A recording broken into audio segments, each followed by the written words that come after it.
दोस्तों यहाँ पर मैं ए ग्रेड के अकॉर्डिंग यहाँ पर टोटल टोटल सैलरी निकालने वाला हूँ। बट यहाँ पर कंडीशन ये है कि जब मैं ए ग्रेड की टोटल सैलरी निकालूंगा तो मैं उसी का केवल यहाँ पे सम चाहता हूँ टोटल, जो यहाँ पर 16,000 से ऊपर का अमाउंट है।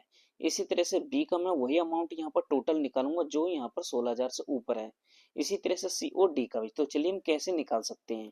इसके लिए हमें लगाना होगा सम इफ्स का फॉर्मूला लगाएंगे। सबसे पहले सम रेंज, इस वैल्यू को सिलेक्ट कर लेना है, कोमा, क्राइटेरिया रेंज वन यहीं से मुझे लेना है, तो कोमा लगाऊंगा। क्राइटेरिया वन, क्राइटेरिया मेरा ये हो गया है। अब लगाऊंगा मैं कोमा, क्राइटेरिया अब टू हमें देना है। तो क्राइटेरिया टू अब हम यहाँ सैलरी पार्ट मेंशन करने वाले, तो इसको रेंज को सिलेक्ट करेंगे, उसके बाद कोमा, इसके बाद यहाँ पे डबल कोट, ग्रेटर देन कितनी 16,000 से मैं ऊपर चाहता हूँ।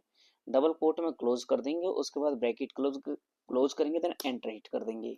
उसके बाद नीचे से आके कंट्रोल डी कर दीजिए। अब आप देखिए यहाँ पर जो 16,000 से ऊपर है उसी उसी कैटेगरी का टोटल सम अमाउंट यहाँ पर आ गया है।